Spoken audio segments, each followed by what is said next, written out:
Good evening everyone, it is Tuesday evening and just making a little video this evening.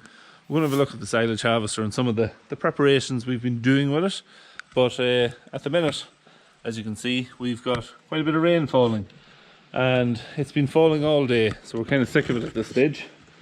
It's been raining since early morning and it'll have dampened any of our ambitions to cutting any silage this week.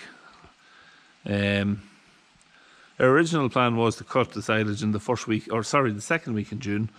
But if it had to be dry enough this week, we probably would have mowed it out and tried to lift it towards the end of the week, a few days earlier. But that's not going to happen now because it's not giving a great forecast over the coming days, and yeah, we're not going to get it cut. So it'll be, I'd say at the earliest, it'll be probably early next week. We'll be mowing it out and lifting it sometime after that.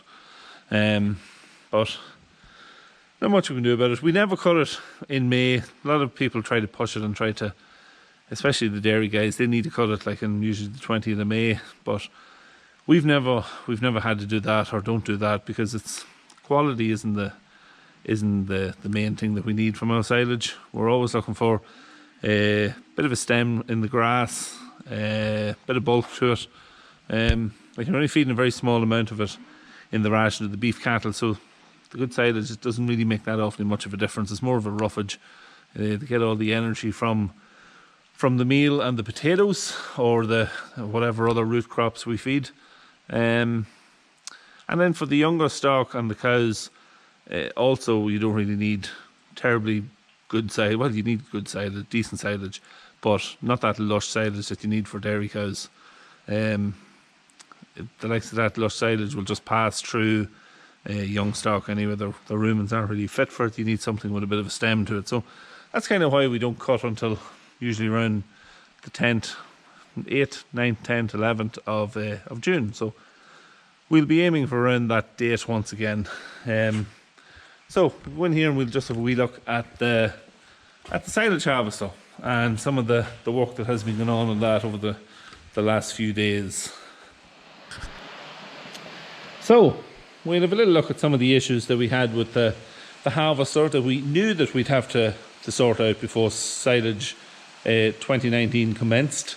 At the end of last year, I did mention a couple of the issues at the end of the second cut video last year that we would have to sort out on it, but I'll go through them again for anyone who didn't see them or can't remember. The first one was a self-inflicted issue that we had. You see the red box that runs above the drawbar of the machine. There's a shaft in there. One side of it has a short PTO shaft that connects on the tractor. The other side has a similar length shaft that connects to the gearbox of the machine. So that center shaft inside that box had a little bend in it. I bent it 2 years ago. We had the machine 4 years, so 2 years ago I bent it. And what happened was, hadn't been in a field with this machine before. Went to go out on the gate. The gate was quite a sharp turn to the left, so as turning, the shaft was starting to move to the left, and there was a slight gradient as well as it went out. But what happened was, as I was turning to the left and with the gradient, the shaft closed in fully, butted together, and it bent the shaft where it comes out here at the bearing. So ended up having to take it out and send it away and get it straightened. There was about 1.5 mil of a bend in the end of the shaft, but it was causing a terrible vibration when it was running. Only when it was running with no grass in it. Once when you put the drive on it and get into grass, it would all settle down and stop. But then once you leave the row at the headland again, it would start vibrating. So it was fairly annoying to look at it. It also shook. There's a little hole here that you can just clip on your chain from the PTO shaft.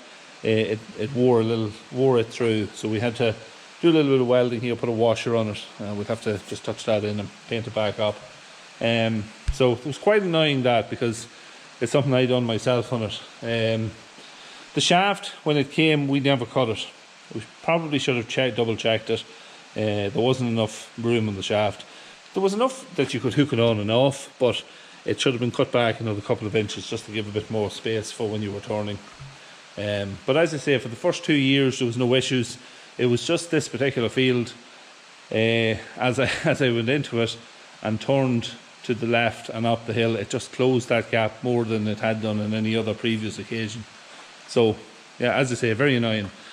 But that was the first issue that we had. The second issue then was on the shaft here, there is an overrun just where it connects onto the gearbox on this PTO shaft. And it was seized, completely seized. There should have been a grease nipple on it, but it was never on it when we got the machine.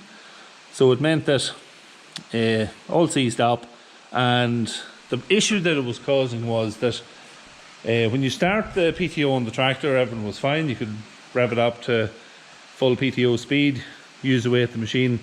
But the issue then was that when you let the accelerator off, it wouldn't overrun on the overrun on the PTO. So it was slowing down with the revs of the tractor, and on there's a PTO clutch, or a PTO brake, sorry, built into the tractor. So if you actually closed off the PTO, the machine, rather than it running for maybe 30-40 seconds, it would actually stop straight away. And it meant that if we didn't fix that, only happened right at the end of the second cut last year, that the overrun seized up. But if we didn't sort it out, it could do damage to the back end of the tractor, maybe to that PTO brake or to the PTO pack maybe.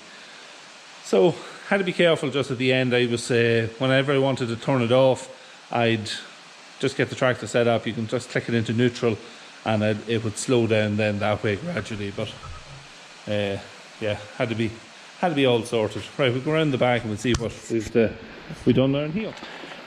So I'm going to use the light back here because the lighting isn't just the best. And if we look at the few things that we had to do when we were back this side, yeah, there's a slip clutch here built into the machine here, and we've never had to look at it before, never done anything with it. But we've always thought that the machine was capable of stuffing up a little bit easier than what it should, and the clutch here would cut in a little bit earlier than what it should. So decided to just have a wee look at it, took it apart, and the clutch discs were well worn. They were actually more or less worn out, so got a new set of clutch discs for that, so that should sort that end of it out. When we were back here as well, we replaced the oil in the gearbox. And the other issue then that we found when we were back here, when we were oiling the chains, we noticed that this chain here was running a little bit off, and you might be able to see, I have the lights like on it now, I think you can see it there, this red idler that's in there, it had quite a chunk. This is the old one. Now you can see on the teeth of it, there is quite a bit taken out of the teeth of it. So we had a new one of those, and it is now in and replaced as well. So we also have the chain back now running in line the way it should be, and that shouldn't be an issue now anymore. But that chain could be running off for quite a while. It looks, by the looks of the idler, it looks like it is. So yeah, we'll just have to keep an eye on it and just make sure that it doesn't move again. But yeah, that's really it. Everything else now on the machine is done. It's all greased up. It's ready for action. The only other thing that we have to do with it is wash it, and that'll probably take place tomorrow if it has stopped raining outside. I should have just pulled it outside earlier on and let the rain wash it down. But no, I'll power hose it down tomorrow, and we'll give it a bit of a sponge as well, just freshen it up. There's a lot of dust on it from sitting up over the winter. But yeah, we'll close this cover down, and what I'm going to do is I will run the machine and just let you hear it in action.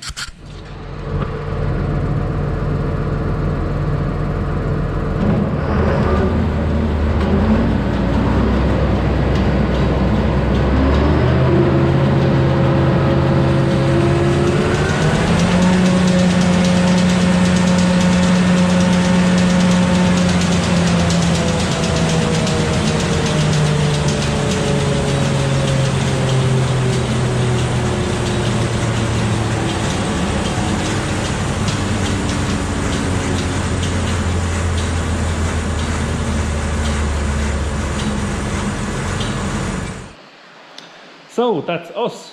We're after running it, and as you can hear, like, it is running very, very well. There is, at lower speed there, you might be able to hear the ticking noise or the rubbing noise. It's the tines, there's a few of them all bent. You can see them there now. The gap is a little bit off on some of them. There's one there at the end, especially there. There's a bit of a kick in it, but it's hard to keep them straight. Once they're not broken, it's kind of the main thing. You can try to straighten them. You can spend an hour there straightening them, and you could bend a half a dozen of them then on the first round around the headlands. It depends on the grass too. If the grass is wet or lumpy, it can bend them. Plus if it's dry, then it can also bend them. So you're going to have some bent no matter what you do. But once they're there, that's the main thing. They're lifting grass and they're doing their job. So that's really it. That's the harvest. They're more or less ready to go. It is all greased. We did check the chute and it is working fine. But I might lay it down maybe and just run the grinder on the knives just to sharpen them. So if I'm doing that tomorrow, I'll take a bit of footage of that as we're sharpening them, and a bit maybe when I'm washing it as well. Silage base also hopefully, well, might need washed now with all the rain we've had. It's still falling out there, but we'll see what we're doing there. Get a bit of footage of that as well. So that's it. Hope you enjoyed this first part of the silage preparations. So as always, don't forget to subscribe if you're not a subscriber. Hit the like button and leave a comment. I do like the whole interaction we have when we're with questions and all that. I try to reply back to everybody if I can. It's not always possible, but I do try to reply to everybody. And yeah, that's about it. So that's it. See you tomorrow.